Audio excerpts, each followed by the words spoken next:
Damai sejahtera Allah yang melampaui segala akal, itulah kiranya yang memelihara saudara di dalam Kristus Yesus. Amin. Firman Tuhan di Minggu 24 Mei 2020 ini, yaitu dari kitab Matius pasal 20 ayat 29 sampai ayat 34. Beginilah firman Tuhan. Dan ketika Yesus dan murid-muridnya keluar dari Yeriko, orang banyak berbondong-bondong mengikuti dia. Ada dua orang buta yang duduk di pinggir jalan mendengar bahwa Yesus lewat. Lalu mereka berseru, "Tuhan, Anak Daud, kasihanilah kami." Tetapi orang banyak itu menegur mereka supaya mereka diam. Namun mereka makin keras berseru, katanya, "Tuhan, Anak Daud, kasihanilah kami." Lalu Yesus berhenti dan memanggil mereka. Ia berkata, "Apa yang kamu kehendaki supaya aku berbuat bagimu?" Jawab mereka, "Tuhan, supaya kami dapat melihat." Maka tergeraklah hati Yesus oleh belas kasihan. Lalu ia menjamah mata mereka, dan seketika itu juga mereka melihat lalu mengikuti dia. Bapak, Ibu, saudara-saudari yang terkasih,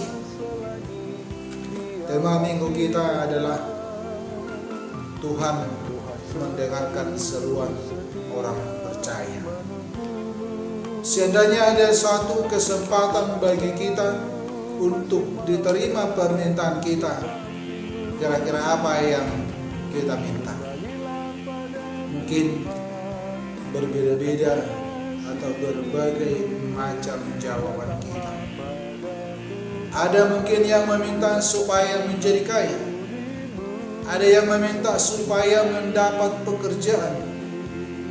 Ada yang meminta kesembuhan dari penyakit. Ada yang meminta mungkin naik pangkat atau jabatan, dan banyak lagi. Secara umum orang Batak meminta Hagabion, Hamoraon, Hasanapon, keturunan yang banyak, kekayaan, dan kehormatan. Yang pasti Bapak Ibu, apa yang kita minta adalah apa yang kita butuhkan. Seperti permintaan dua orang buta pada nats ini, yaitu meminta kesembuhan supaya mereka dapat melihat. Kesembuhan penglihatan merupakan suatu kebutuhan bagi mereka. Apakah yang bisa dilakukan atau dikerjakan oleh orang buta? Pastinya umumnya kita lihat adalah meminta-minta. Itu juga yang dilakukan oleh kedua orang buta ini. Mereka berada di pinggir jalan Yeriko menuju Yerusalem, di mana Yesus pada saat itu melewati. Ketika Yesus dan murid-muridnya keluar dari Yeriko dan diikuti orang banyak, kedua orang buta ini mendengar bahwa Yesus lewat. Mereka mendengar Yesus lewat dari jalan itu, sehingga mereka berseru, "Tuhan, Anak Daud, kasihanilah kami." Bapak Ibu, dari seruan kedua orang buta ini nampaknya mereka telah mengenal Yesus. Tetapi bagaimana mungkin mereka mengenal Yesus sementara mereka tidak bisa melihat? Dari mana mereka bisa mengenal? Apakah mereka sudah pernah mendengar tentang Yesus sehingga mereka dengan suara keras memanggil Yesus? Sekalipun orang banyak yang berbondong-bondong mengikuti Yesus, menegur supaya mereka diam, tetapi mereka semakin keras memanggil Yesus. Orang banyak itu merasa terganggu dengan keberadaan dari orang buta itu, karena memang orang buta tidak diperhitungkan di masyarakat. Seorang buta pada saat itu dianggap dia buta karena dosanya atau dosa orang tuanya. Orang banyak ketika itu menganggap keberadaan mereka itu bisa saja mengganggu perjalanan Yesus. Tetapi keadaan mereka sebagai orang buta dan juga yang dihambat atau dihalangi oleh orang di sekitar mereka, keberadaan itu tidak membuat mereka menjadi surut. Keadaan itu tidak menjadi penghambat bagi mereka untuk meminta belas kasihan Yesus. Dengan didasari iman dan pengenalan akan Yesus, sekalipun mereka tidak melihat Yesus, namun mereka yakin akan kuasa yang dimiliki Yesus yang mampu untuk menyembuhkan mereka. Walaupun mereka tidak melihat secara jasmani, tetapi mata rohaninya melihat dan meyakini akan mendapatkan belas kasihan Yesus. Jadi benarlah apa kata firman Tuhan yang tertulis dalam Yohanes 20 ayat 29 ini, yang berkata, berbahagialah mereka yang tidak melihat namun percaya. Tetapi Bapak Ibu, kebalikan dari nas ini banyak terjadi dalam kehidupan sehari-hari. Secara jasmani dia sehat, dia dapat melihat, namun mata rohaninya tidak melihat dan buta atas berkat-berkat yang ada di dalam hidupnya, yang tentunya berasal dari Tuhan Yesus. Sering orang tidak melihat atau mata rohaninya buta melihat di sekitarnya. Yesus berhenti dengan mendengar seruan orang buta itu. Yesus berhenti karena mendengar orang buta itu berseru-seru. Akhirnya Yesus memanggil mereka dan berkata, apa yang kamu kehendaki supaya aku perbuat bagimu? Apa yang kamu kehendaki supaya aku perbuat bagimu? Itu kata Yesus. Perkataan Tuhan Yesus ini bagaikan secangkir air sejuk yang menghilangkan rasa haus, bagaikan air hujan yang menyirami tanah kering karena kemarau yang berkepanjangan, bagaikan seteguk nasi bagi orang yang kelaparan. Begitu sejuknya Bapak Ibu sapaan Tuhan Yesus itu yang memberikan kelegaan bagi mereka. Karena belas kasihan Yesus itu tidak bisa didapat dari orang-orang sekelilingnya. Bahkan orang yang di sekelilingnya lah yang menjadi penghambat untuk bertemu dengan Yesus. Bapak Ibu, dengan belas kasihan Yesus memberi kebebasan kepada orang buta itu untuk memilih apa yang menjadi kebutuhan mereka. Apakah uang atau makanan yang diminta, sebagaimana dilakukan oleh banyak orang yang meminta-minta di pinggir jalan? Ada yang menjadi kebutuhan utama orang buta itu. Apa itu? Apa yang menjadi kebutuhan utama mereka? Yaitu kesembuhan. Supaya mereka dapat melihat Karena itu mereka menjawab Yesus, supaya mata kami dapat melihat. Mereka tidak meminta uang atau makanan, tetapi yang lebih penting dari situ, yaitu supaya mereka dapat melihat.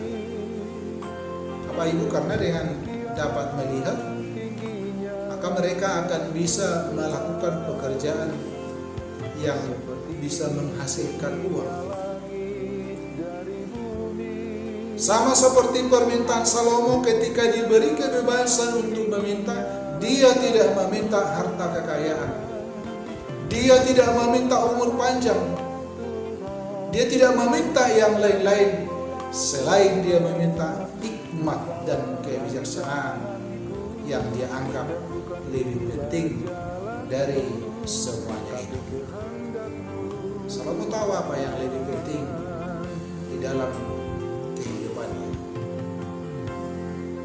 Dengan kerendahan hati dan sungguh-sungguh, entahlah apa yang perlu dan yang sangat-sangat kita butuhkan dalam hidup ini. Si orang buta itu dengan rendah hati berseru, "Kasihanilah kami." Maka Yesus menjawab, "Apa yang kamu kehendaki supaya aku perbuat bagimu?" Perkataan ini bukan berarti bahwa Yesus tidak mengerti, Yesus tidak mengetahui apa yang mau diminta atau apa yang dibutuhkan oleh orang buta tersebut. Tetapi Yesus mau melihat kesungguhan dan keyakinan iman mereka. Dari sini kita dapat mengerti bahwa Tuhan tahu apa yang menjadi kebutuhan kita.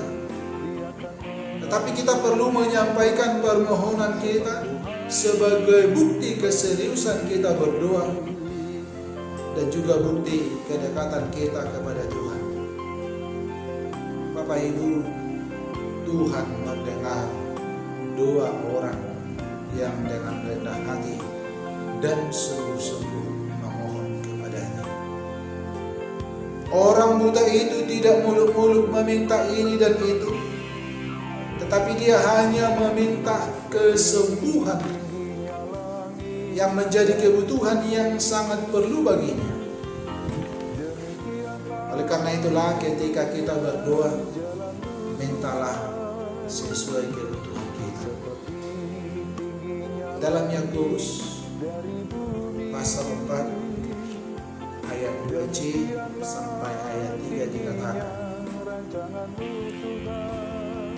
"Kamu tidak memperoleh apa-apa karena kamu tidak berdoa, atau kamu berdoa juga, tetapi kamu tidak menerima apa-apa karena kamu salah berdoa. Sebab yang kamu minta itu hendak kamu habiskan untuk memuaskan hawa nafsu." Rupanya kita juga terkadang salah berdoa atau tidak berdoa. Kita menerima atau meminta sesuatu adalah untuk kehendak kita pribadi yang mau kita pakai sesuai dengan selera kita. Dalam hal ini dikatakan hendak kamu habiskan untuk memuaskan hawa nafsu. Bapak Ibu, belajar dari pengalaman orang buta ini, kita diajak supaya jangan menyerah dan putus asa. Kalaupun ada tantangan, kalaupun ada kesulitan dalam hidup yang kita alami.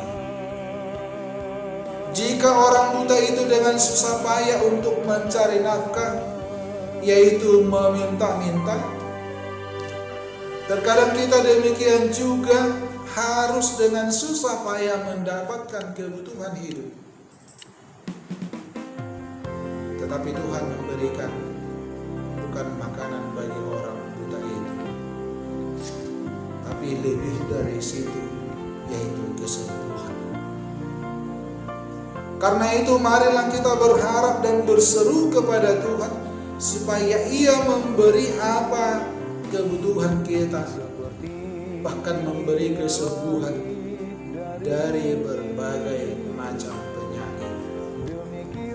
Bapak Ibu, banyak penghalang dalam hidup kita, termasuk penghalang untuk bertemu dengan Yesus. Banyak yang menghambat kita untuk bertemu dengan Yesus. Tetapi ketika kita tidak sanggup menghadapinya, ketika kita tidak sanggup melewatinya, Yesus sendiri akan datang dengan belas kasihannya untuk menolong kita.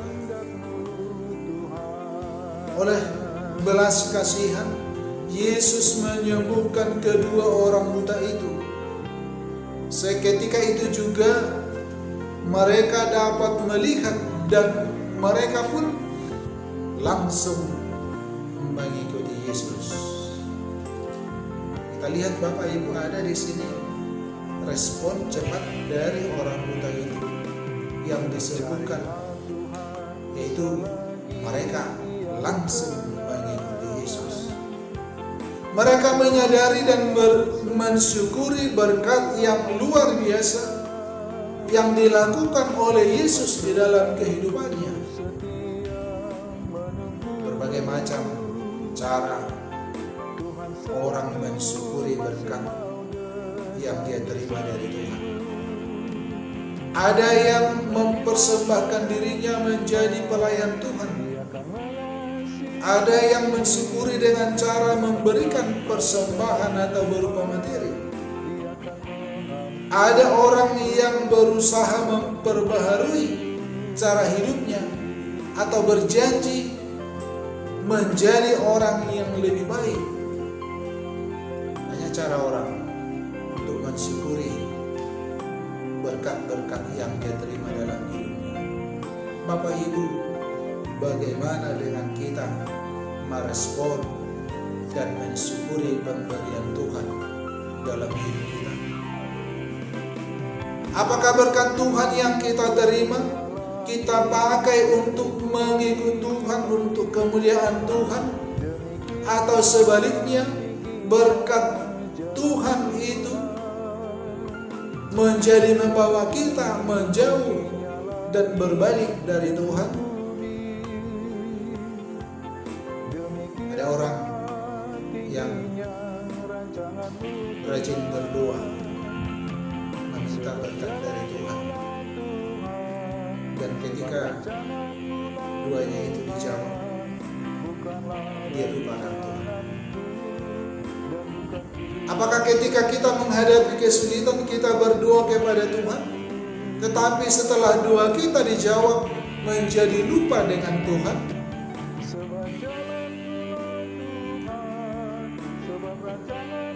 Menjadi jarang beribadah.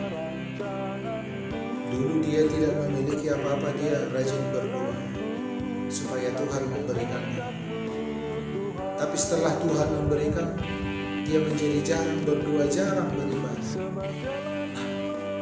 Mari kita belajar dari kedua orang buta ini, yang walaupun menghadapi tantangan dan hambatan, tetapi dengan rendah hati memohon kepada Tuhan. Mereka tidak lupa berkat Tuhan, dia langsung mengikut Yesus. Mereka memberi diri untuk mengikut Yesus. Jangan lupa untuk bersyukur atas segala berkat pemberian Tuhan dalam hidup kita. Tuhan mendengar seruan orang percaya. Kesulitan apapun, hambatan apapun di dalam kehidupan kita, mari berseru kepada Yesus. Mari datang kepada Yesus. Dia dengan belas kasihannya akan mendengar seruan kita, mendengar jeritan-jeritan hati kita. Karena Yesus itu peduli dengan orang yang mau datang kepadanya. Amin, kita berdoa. Allah di dalam Yesus Kristus, Allah yang mau mendengar seruan orang percaya. Tuhan, di dalam situasi kehidupan kami saat ini, kami datang berseru kepada-Mu Tuhan. Biarlah Engkau yang menyembuhkan segala sakit penyakit di dalam tubuh kami. Biarlah Engkau Tuhan yang memulihkan keadaan bangsa kami, keadaan dunia ini. Biar kami dapat bersukacita Tuhan, menjalani hari-hari hidup kami. Karena kami tahu, tanpa Tuhan, banyak hambatan, banyak tantangan di dalam kehidupan kami. Tetapi bersama Engkau, kami akan bisa melewatinya. Kami yakin dan percaya, Engkau akan mendengarkan setiap seruan orang percaya. Engkau akan mendengarkan setiap jeritan orang yang datang berseru kepada-Mu. Inilah kami Tuhan, yang memohon penyertaan, yang memohon kesembuhan di dalam kehidupan kami, kesembuhan dari sakit penyakit, kesembuhan dari penderitaan kami. Di dalam Yesus Kristus, kami yakin, terimalah doa permohonan kami.